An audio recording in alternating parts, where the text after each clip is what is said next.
Welcome to What If. This is our fifth conversation in the series. And our What If is a series of conversations into the unknown and new concepts to help us build our new world with radical imagination of current systems and structures. We've ventured to find the thinkers and imagineers that can help guide us in our world building. Each of our guests is what we'd like to call an imagination rebel, looking for new ways of being, exploring ideas on the fringes of society.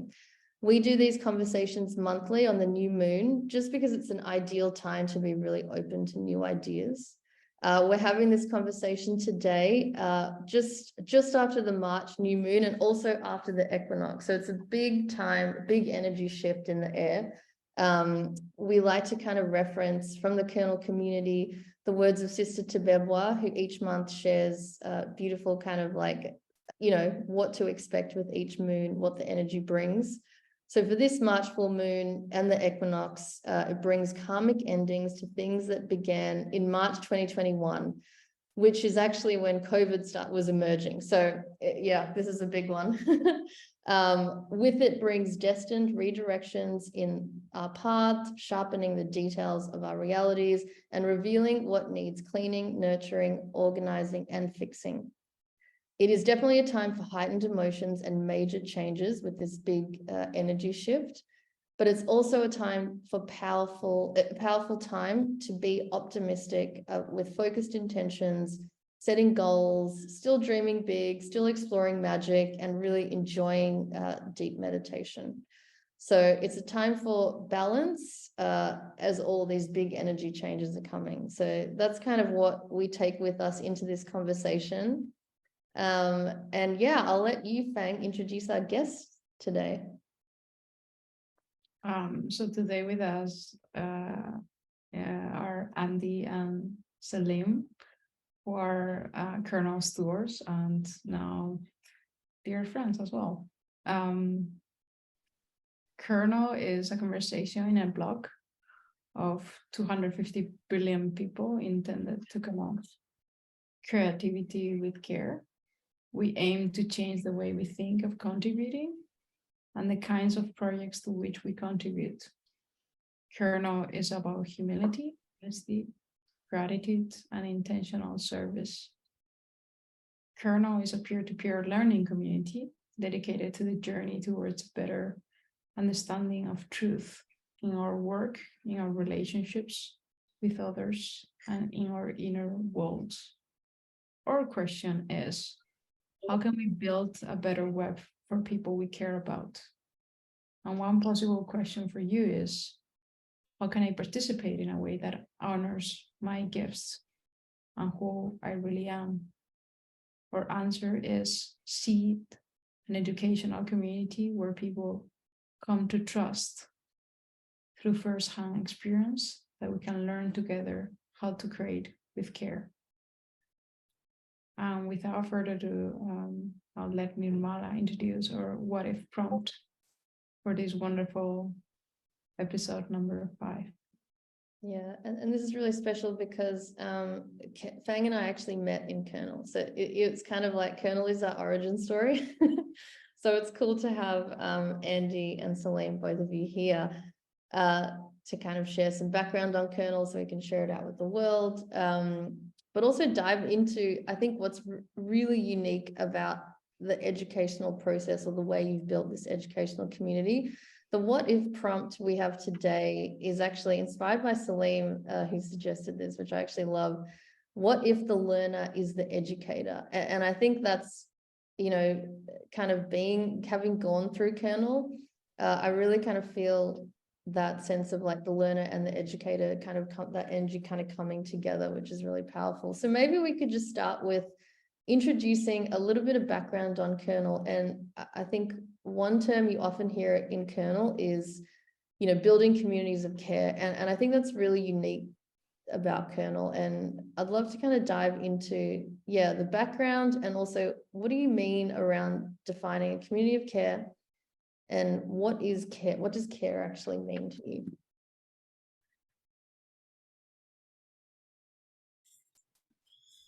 Salim, would you like to begin with prompt, or do you want me to take care first? I'd like to hear you first. I think I learned this in the theme in KB5 as well, right? So also meeting Peng and Nirmala in KB5 right at the beginning. So I think this is really a question for you, and maybe I can riff on my interpretation of it as a fellow. Wonderful. I don't want to define care the way that we think about education in general. Educare, from the Latin to draw out. In Kernel, we don't provide answers, and we certainly don't provide definitions. Again, the etymology there means to encircle or enclose. So I'm the last person who's going to define what care is, but I have some suggestions for conversation, which is that it might center around the kind of honesty, humility, gratitude, reciprocity that Fang read about in the intro there, and how it manifests in our day-to-day interactions, and the quality of the relationships that we focus on is in this word responsibility. And I put a gap in there specifically because responsibility, or the ability to respond to others, to your environment, to the world at large in which you find yourself, is a skill that you can cultivate. It is a possibility to become increasingly ever more aware of it. You never reach a final point of responding to everything because it's combinatorially explosive, this world we live in. But you can go on this journey of continual refinement, and the ability to respond to others, to the world at large, to the total situation in which you find yourself, has a great deal to do, certainly in my experience, with my ability to be aware of and care for life in whatever form it presents itself to me.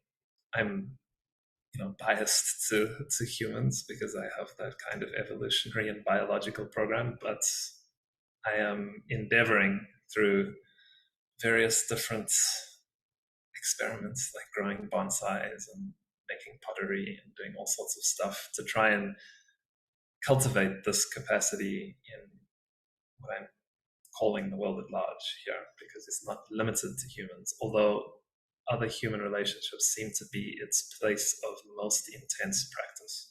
It's the real crucible in some sense, in which we begin to learn together what care might indicate.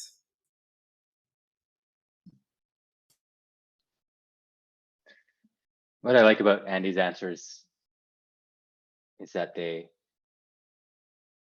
think you did what you said. You walked the walk, right? Like the answering not through a direct answer, but through like interconnection and also kind of Kernel is like about us fellows orienting through dialogue and learning through dialogue. Here, I think care for me stood out because so much of my I guess my sort of commercial background is things like product and startups and technology, and what Kernel helped me do even before becoming a fellow was to I always think about it like learning to navigate by the stars, right? Like when you go through Kernel, you get such a broader sense of where you are in things, which is what drew me in, and this idea of care, just as a theme, as a focus. For me, it means approaching, even setting goals and approaching your work through this intention of care to other people, right? So and that can be so intrinsic. It doesn't need to be an add-on. It doesn't need to be like an afterthought. And when it becomes intrinsic, it opens worlds, right? And it changes the nature of even the material you're dealing with and trying to work with. Yeah, I mean, for me, it helped look at, I could think about care from the point of view of, say, product design, of like, you know, serve your customer, build something that is of use, understand and empathize. And even today, like these terms, like empathy is becoming like almost a corporate doublespeak term. But here we have it built into a conversation about what is the nature of our relationship with each other, given these long-standing economic and social norms that have happened for millennia, right? And now blockchain now is very relevant in that kind of horizon and that timeline. And so for me, that's where care, the attention to care in that scope is so meaningful. So that's what I took from it as I learned and went through the syllabus in Ep5 and wanted to just include in the way that I am, and how I think about what my goals are and what to work on. Yeah, thank you. And I love, actually, you know, I think what I loved about Kernel too, and I think Bang would agree, is that dimension of care that you don't really encounter, especially in the professional world, unless you kind of work maybe in an industry that is in, you know, what we like to call kind of care. But, you know, it's definitely not something I encountered a lot. And so it was really beautiful to come with this kind of dimension to see things with, like, okay, how do you take care of things? What does that mean? How do you, and I like what you were saying too, Andy, it's something you definitely need to practice. You know, it's easy to kind of get out of the practice of just caring for certain things and not others, and not holistically. And also talking about kind of Kernel having different dimensions, and what you were alluding to before with, you know, Kernel is not about finding answers, which might be contradictory to most people, like, oh, but I'm coming to an educational community, I do want answers. It's about the questions and finding more questions. And like you said, that circle kind of keeps going. And then, so I'd love to kind of dive into this now concept of the learner and the educator, and yeah, that dynamic. So maybe Salim, that's something you can talk a bit about. Yeah, I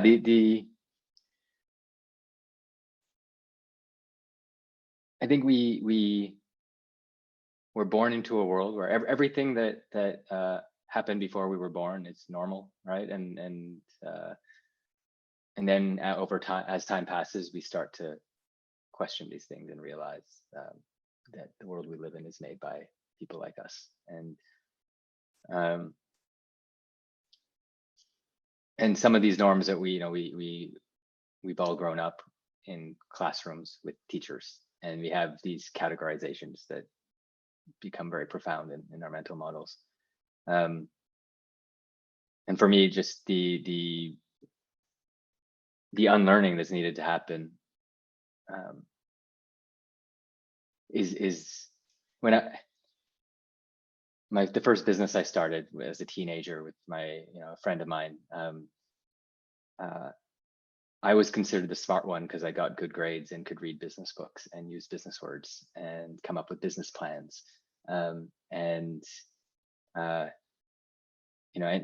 he was much better at figuring things out as he went. And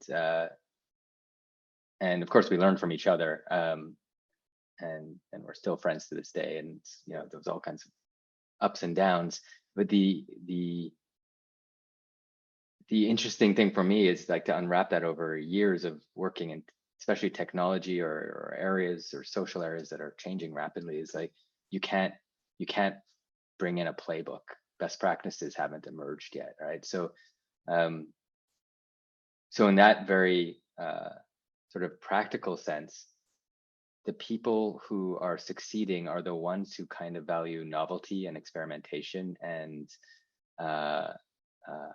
like it's a culture that values a good try, whether or not it's succeeded, and people trade notes and credit each other. And there's kind of this kind of culture. And everybody who has got something to teach or to share has just learned it, right? In those scenarios.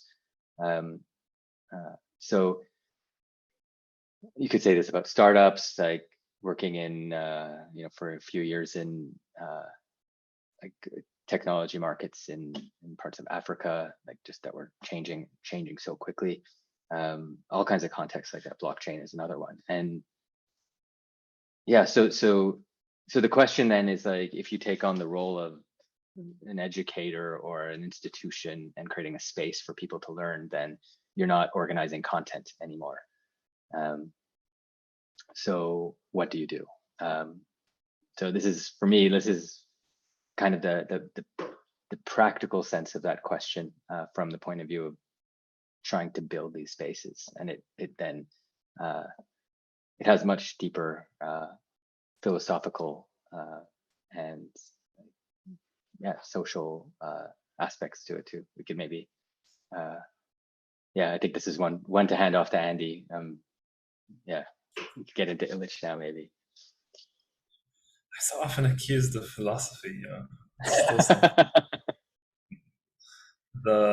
I will play the role in this particular occasion, which is to say that the word that I reference, educare, right, to draw out, it means in some really deep sense that the answers that you are looking for are already within, and not in some like mystical sense, right? That see, when we put things in this dialectic, in this opposition between question and answer, right, we're in the same old dualistic frame that Kernel really like tries to provide a mirror for and say, look, this is how the world is structured. It is this interplay between opposites all of the time, right and wrong, good and bad, centralized, decentralized, up and down, north and south, have not, rich and poor, all of this, right? You can't find anything in the world that is not some aspect of a duality, and question and answer is that same structure.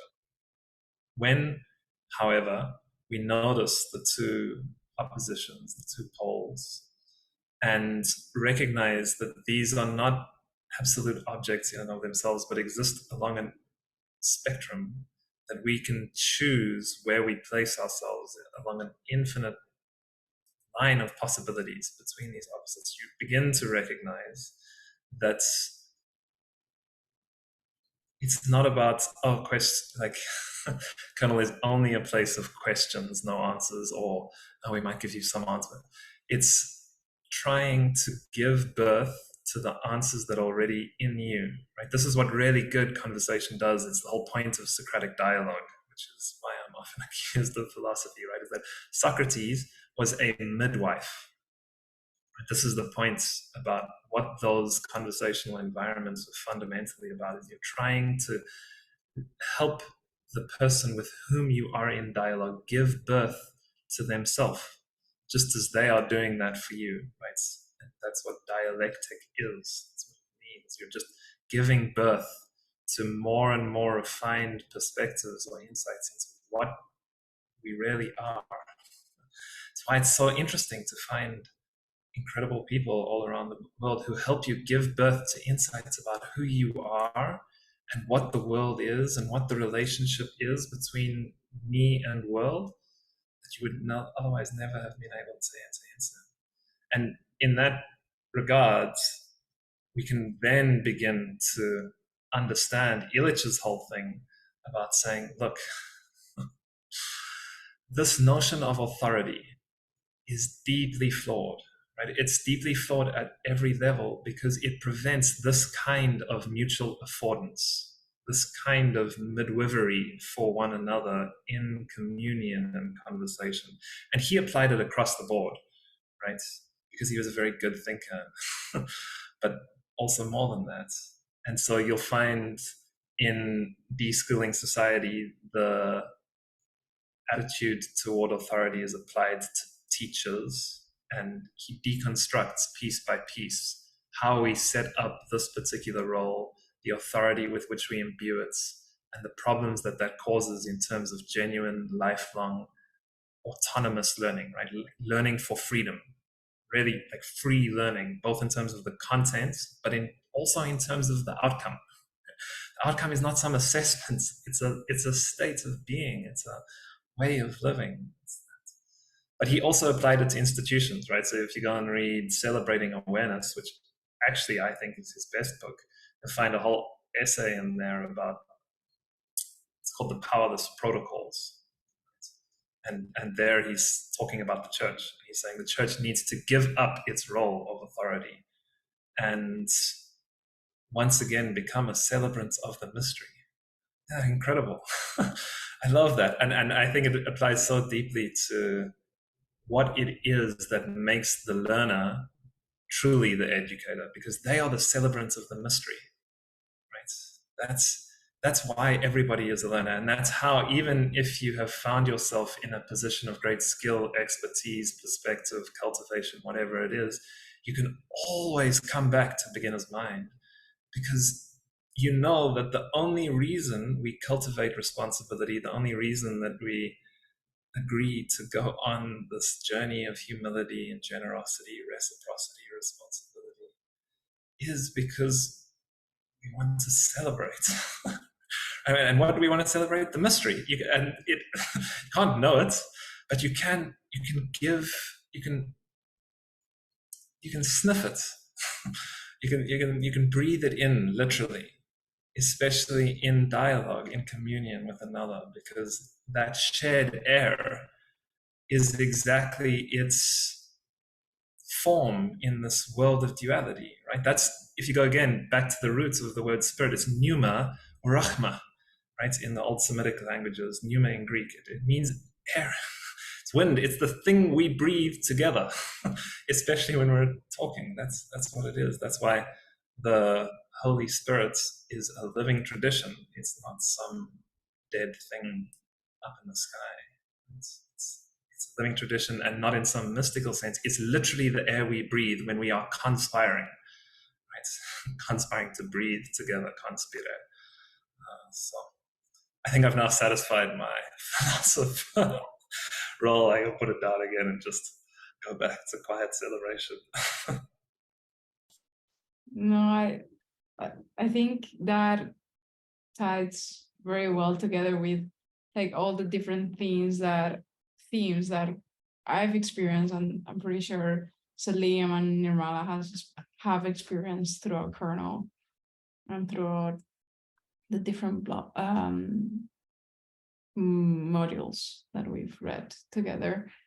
I think that a question that then sparks in my mind, both for you, Salim and Andy, is, by being a steward or a fellow, what are the things that you've learned or birthed by birthing yourself with the help of other midwives? Just let's use that metaphor. What are the things that you've learned about yourself in that process of dialogue? I wonder. Yeah, the first one that was most obvious and in some ways most confronting for me was how difficult it is to receive. I think that in beginning the journey and setting out to learn together, there was in that mission statement an implicit assumption about power, right? That is deeply tied into this thing of teacher and student or educator. That it's in every way much more difficult to receive a gift than it is to give it. It is lovely. If you've ever given a gift, all you want to do is carry on giving, right? That's so nice. But a gift only exists when it is received in good faith. That's what makes it a gift, right? It's like you can't create art alone. Even when you paint or write a poem or make a sculpture, it's not a poem or a painting or a sculpture until it is encountered by another and seen as that. Same thing for a gift. Right? And so it's that receipt in good faith, which makes it a gift, and it's so much more difficult. And it's still a lesson that I learn almost daily. Just how can you put yourself in a position to receive with grace and to receive gratefully, but hopefully cultivating the conditions for grace to be a part of the exchange. And there's so much in that. There's so much about your own shadows. There's so much about your own projections, your own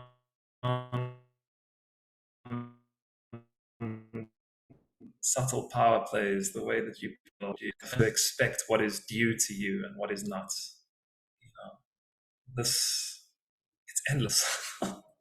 So I think, that there are others, but this is a huge theme for me in Kernel, because, I wrote the module on the gift and I really thought that I understood, and intellectually I think that I did have a fair grasp of gift giving as it exists in the historical, anthropological, literary, and other contexts in which it operates.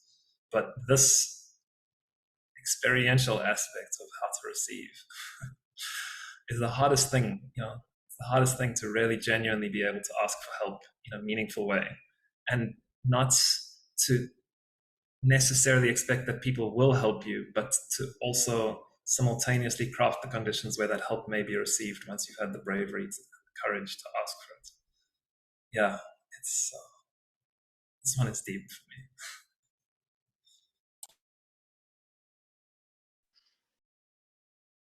Salim, what about you? It's funny because it's like happening right now. I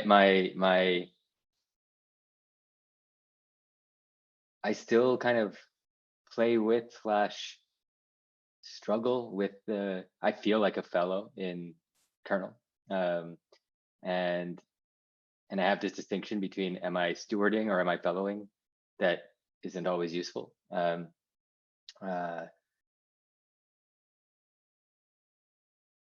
And so for me, one of the things that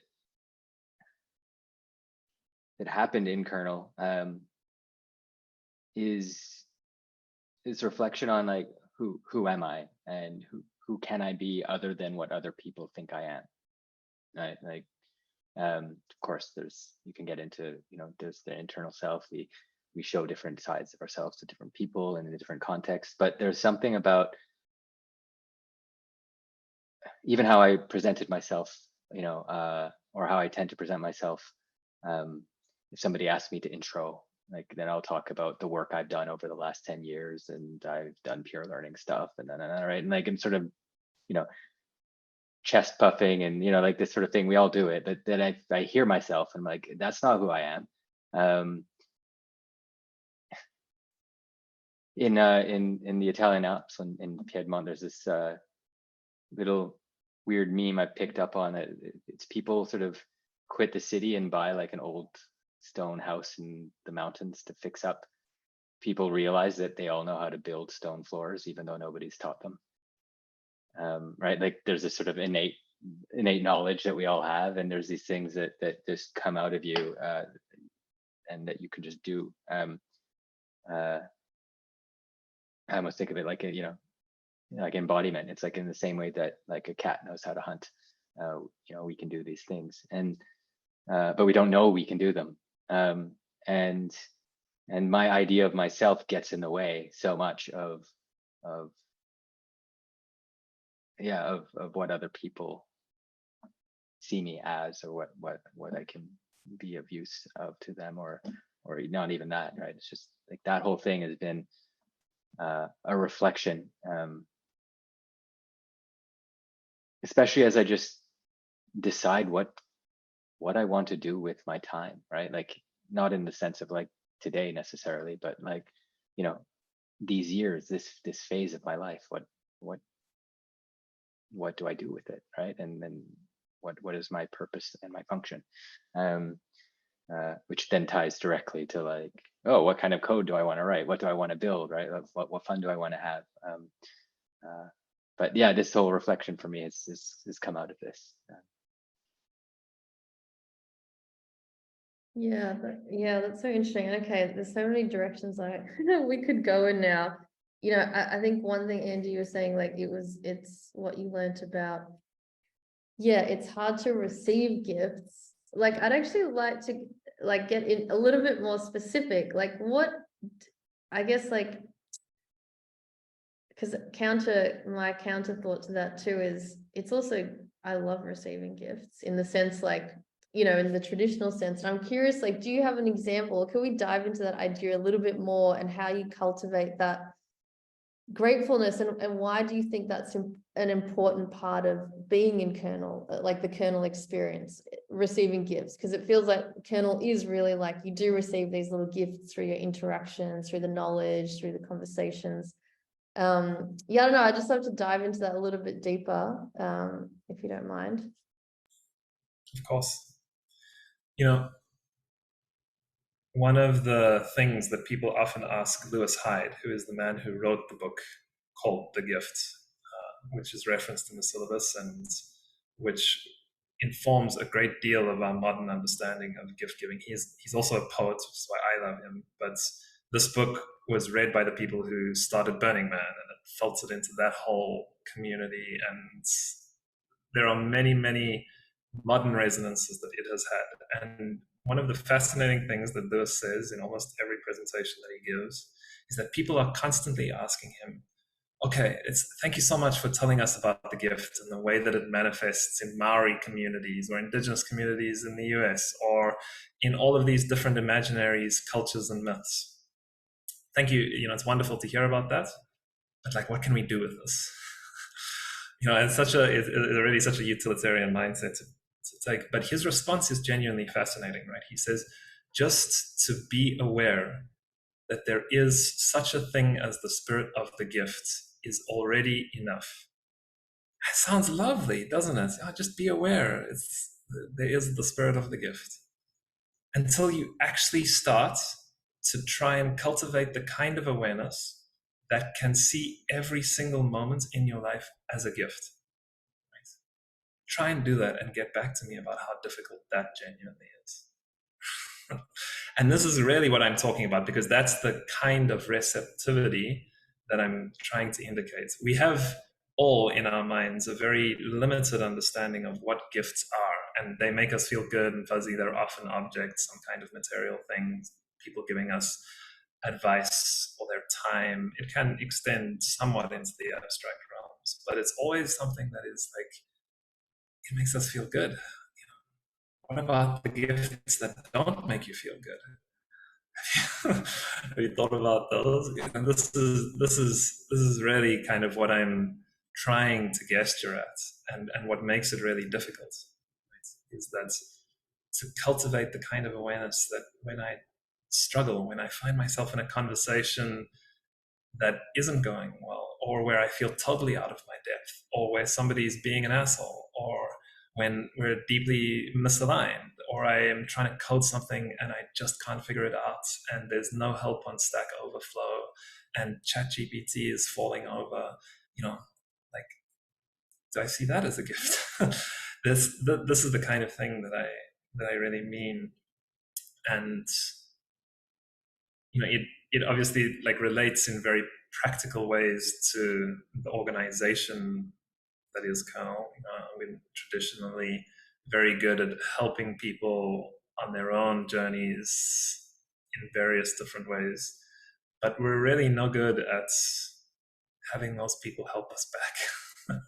The constantly sort of feedback that we've got. No, I totally get what you're saying. Like, yeah, the gifts that don't feel good, but they are they still gifts in that way, and interpreting them that way and seeing, like you said, yeah, when shit's not working and you're just like, but is it still a moment of growth? And yeah, that's really beautiful. Yeah, amazing. Fang, I know you had some questions too to add, so maybe we can dive into those. Yeah.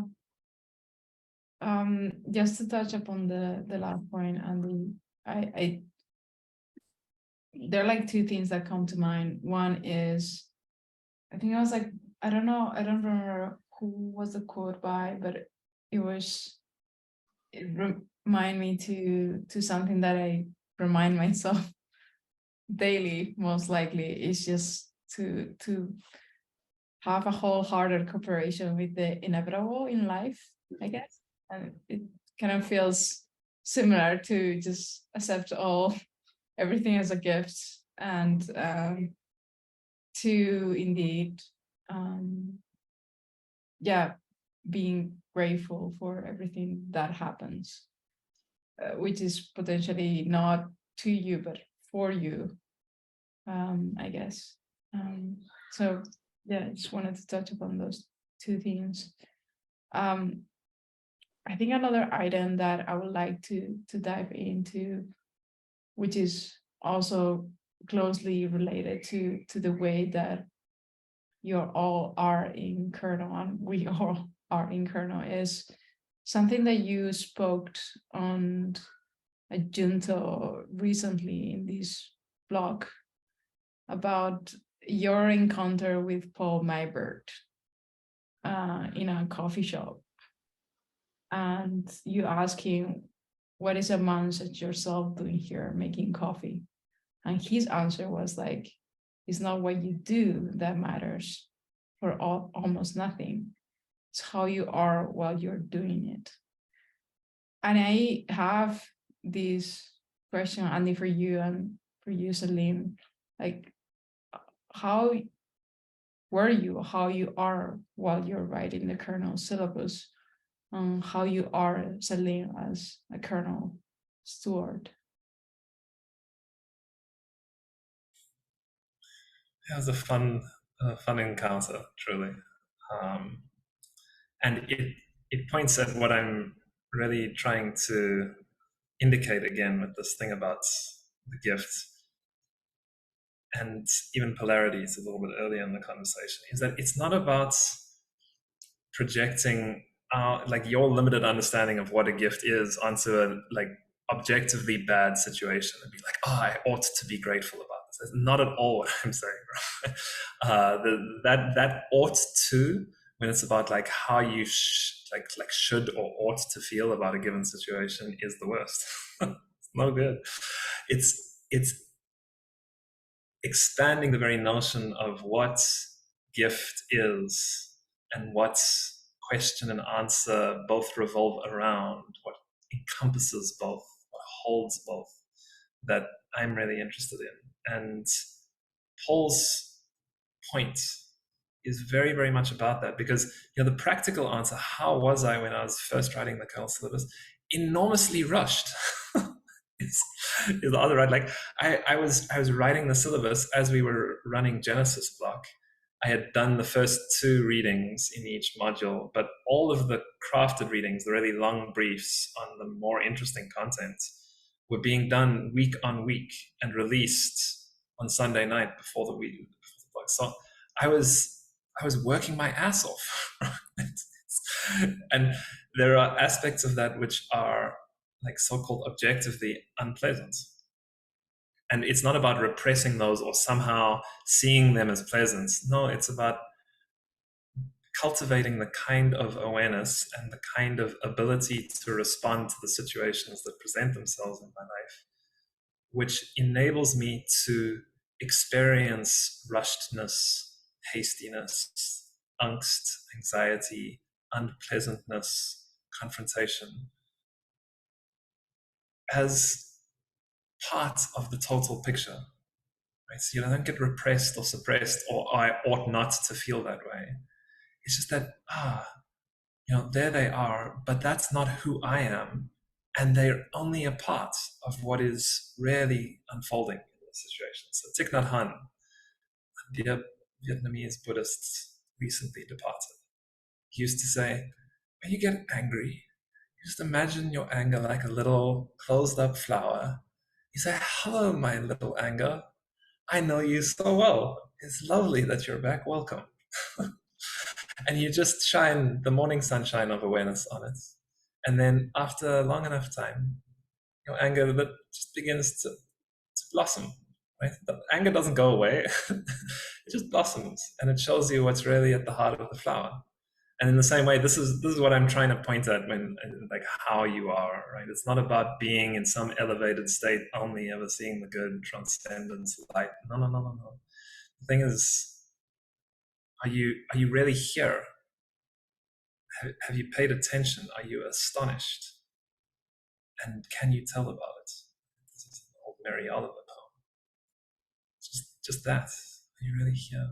Are you astonished? Can you tell about it? Is there a balanced being with the world? Because it's not 2 or 4 in my experience. I think it's just with.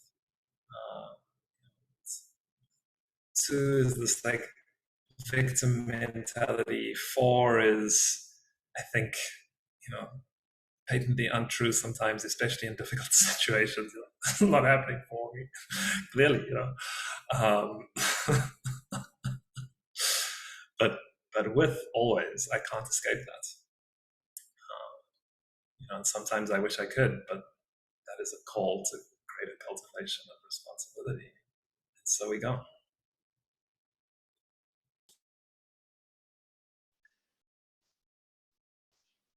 I kind of want to answer this in relation to the questions we're circling around education.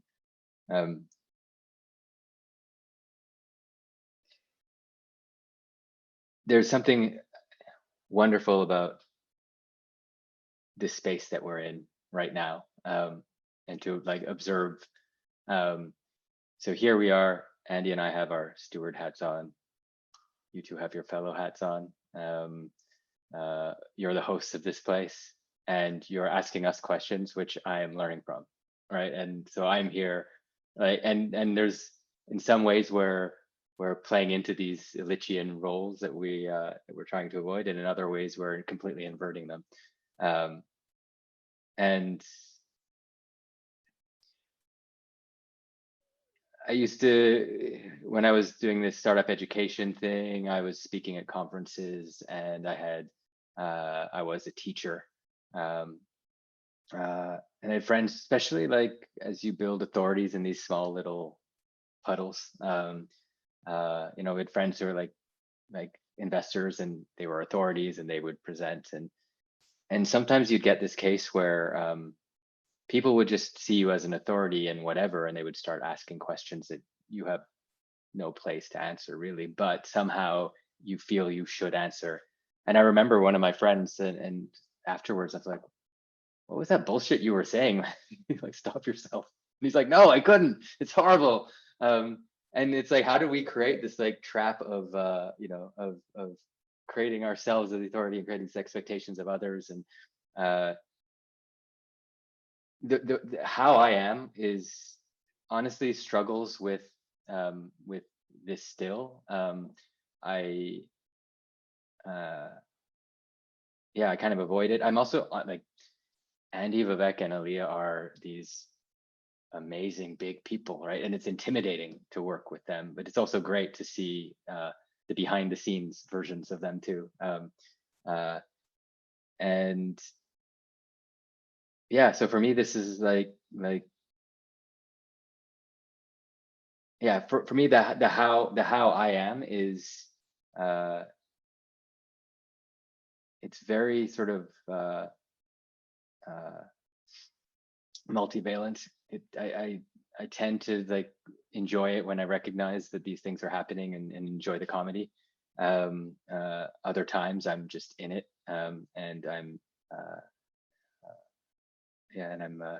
just trying to get something done, or like back to the thing of who am I and what do people expect of me. I kind of feel that it's like, what is my responsibility as a steward? What's the compliment I can bring? So so these are things that sometimes weigh on me. But yeah, like here, I just enjoy being in this wonderful space that you've created, and asking hard questions that make me think, and reflect. I think this is to me, one of the useful heuristics of like, did education happen, is after the experience, did somebody not just change their worldview, because that's abstract, but did you see people start to take what they learned and change the way they make decisions based on it, including changing their goals, right? Like that's when you really see that something was learned. Not always, but it's like it's a useful thing to look for. Did education happen? And you know, and yeah, here I see that we're doing it. Yeah, even though that I'm, you know, I'm not on the same level of Andy and Paul on the how I am when I'm doing things. I'm very often, yeah, into monkey mind or just wanting to get into flow of like work or something like that. So something I work on, but yeah, that's where I am. That's how I am. Me How about you? Yeah. neither. No, I think, I mean, it's a good question. I think, yeah, it's really interesting. I do really like what you're saying about the role reversal, because yeah, like we really came into Kernel. I mean, I came into Kernel, me and Fang both came in very new to the space, to blockchain technology and all the concepts. And I feel like, even in this context, here we are asking you questions about Kernel, which was our origin story, and it's super cool actually, to kind of see it like all being reflected back. I did want to, we have like a few, like 5 minutes or so left, and I did want to leave some room to talk a little bit about, the tools or what you're building at Kernel, because obviously, trying to create this community that does really look at things differently, that tries to change the roles, and it's quite deep and conceptual. And obviously use tools like Slack and existing tools to kind of build your knowledge base and community. But I'd love to, I know that you're kind of working on new things. I'd love to understand, like, how do you approach creating this kind of space, like cultivating a space for this type of change in people to kind of come and feel like welcome to kind of to have these conversations, like I do remember being in some conversations in Kernel that were like super awkward, but like that's kind of sometimes the space you need to be in to force this, like you said, draw it out of yourself, which and it took me a while to kind of be okay with that. But yeah, I'd love to understand, like, what are some of the tools? They don't necessarily have to be the technical tools, but yeah, like conversation as a tool, or like maybe we could touch on that, just so people have an idea of like, okay, what could they expect coming into the Kernel space?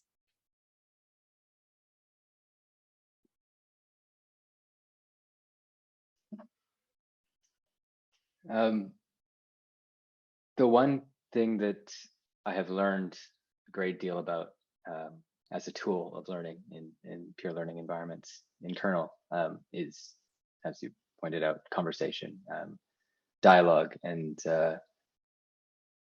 I could kind of see it working. And for me, as a fellow in KB5, it was like there's some magic that happens here, and I don't understand it. And the stewards really helped me see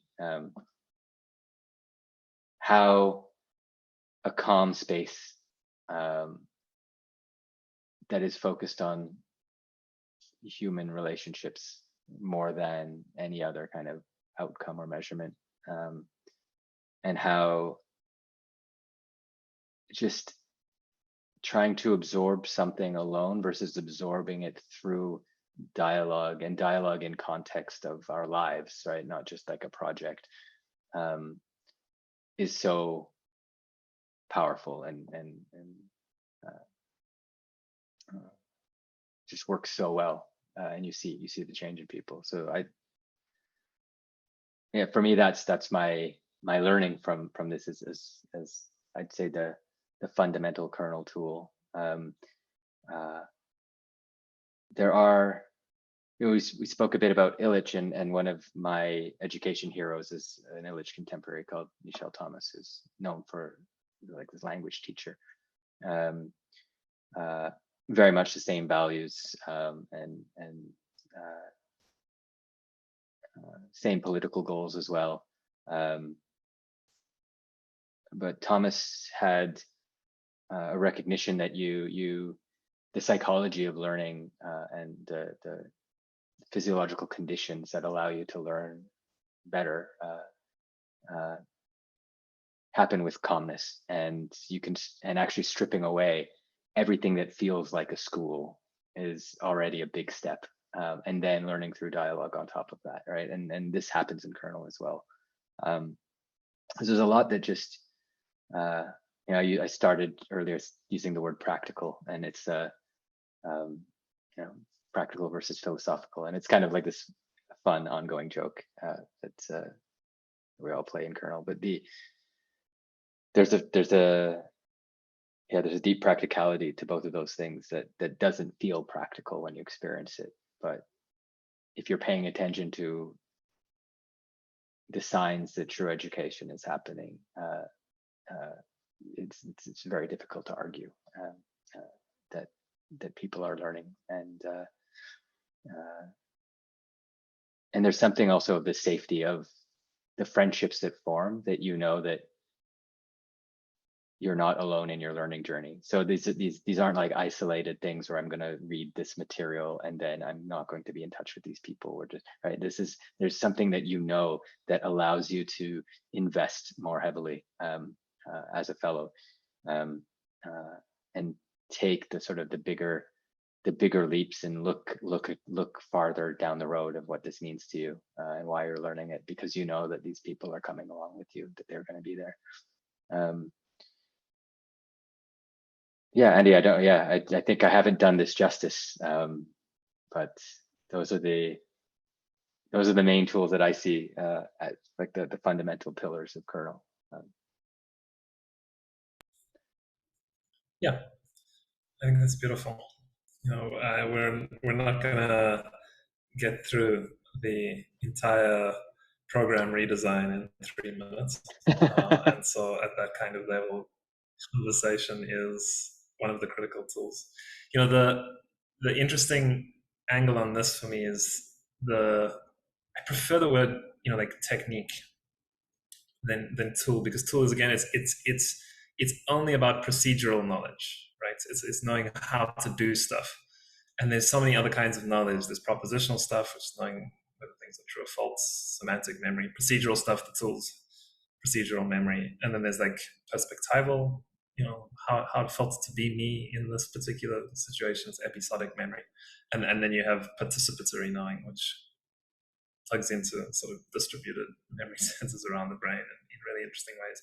All 4 of these are very important in their own sense, and they all need to be cultivated to get to the kind of responsibility and the kind of wholehearted conversation which we're most interested in having ourselves, and therefore in being able to invite others to. And when we look at it through the lens of technique, you know, again, the Greek there is techne, it's craft, right? And that's why it's enormously practical. But it doesn't necessarily feel so, because we've been conditioned to believe that practical equals utilitarian, and that's not true, right?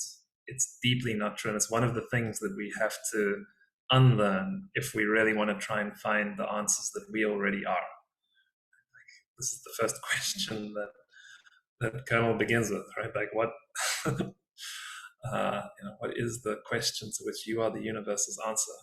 You really reflect on that, oh my God, I'm an answer. Incredible, amazing stuff, you know, and it can only be seen through another. So that craft, care, conversation, they all go together, and they have enormous imports.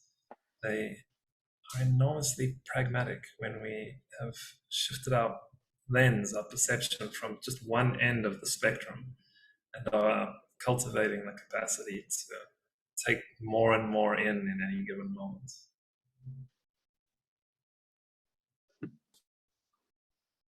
So to get pragmatic and share some alpha on what's coming.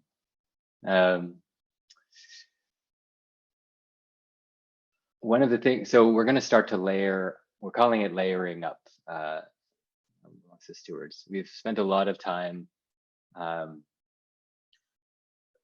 looking back through past blocks, looking at what works, sharing stories, and a lot of it is focused on empathizing with fellows and their stories. And because the blocks so far have been, you know, you're getting into hundreds of people and very frenetic, and there's so much to, especially for stewards, there's just so much to do, right? And so we needed time for these conversations. We needed time to explore all of that learning so that we could and give ourselves a space to apply it. A lot of what's coming is this there's going to be, from a program design point of view, there's definitely big changes coming, but a lot of it is the same stuff, reoriented, reconfigured. The constellations are slightly different. There's two big changes that matter, I think, to fellows, or actually more than two. There's the access to content is becoming more open. We're focusing, we're shifting and rebalancing our attention on all the fellows. We're almost 2,000 fellows now. What are we up to? Where are we in our lives? Right? How can Kernel still serve in a very relevant way all of these fellows? There's so many things that so many places we've gone and things we're trying, and there's 2,000 of us that it's very likely that whatever any fellow is up to right now, there are 2 or 3 fellows, Kernel fellows, who are going to be very instrumental and supportive, right? If we can create that space. And from the point of view of us as stewards and how we reconfigure this, we're going to be focusing a lot more on responsiveness, right? So ways that we do things in which we individually understand needs, go a bit deeper, calibrate, not just the stewards doing this for fellows, but creating a space for fellows to do this more easily for each other, and then allowing things like the syllabus and pulling different communities in, guest speakers, all this to be more oriented around these deeper needs that we have helped surface for each other. Yeah, so and so what we'll do is now we're just going to start to reintroduce a lot of these events and sort of ramp back up to a place where I think Kernel will be more ongoing and more porous and more accessible. I wonder how much specifics we should share. Andy, how do you feel? What's next? I think that we might be nearing the end of a lot of time for the podcast right now. So. Yeah, no, I was gonna say you can keep some. Better at timekeeping. No, I was gonna say, yeah, it's getting juicy, and I'm like, oh, okay, I gotta save some of that juice. But this honestly, it sounds really exciting. Like I'm, really excited to see what the next iteration looks like and feels like, and yeah, eagerly awaiting. So thank you for sharing some alpha with us, Salim. That's awesome. Watch Convo in the coming weeks, and okay, we'll do. Join. Yes, we'll be there. But no, you're right. We do have to wrap up, and really thank you for this hour. Like, it's been really special. And I guess, is there any last words or anything you'd like to leave us with?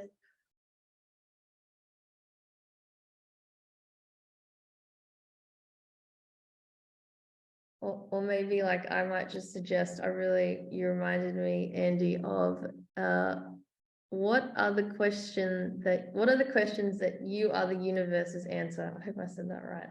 But actually, you reminded me of that, and I was like, yeah, I love that. And I think that was one of the things I read that really was like, yeah, I know Kernel is the place to be. So thank you. Yeah, I don't know. I think that's it. Bang, anything else to add? Otherwise, great. Well, thank you so much, both of you. This has been a gift. So thank you. Yes, it has. Thank you.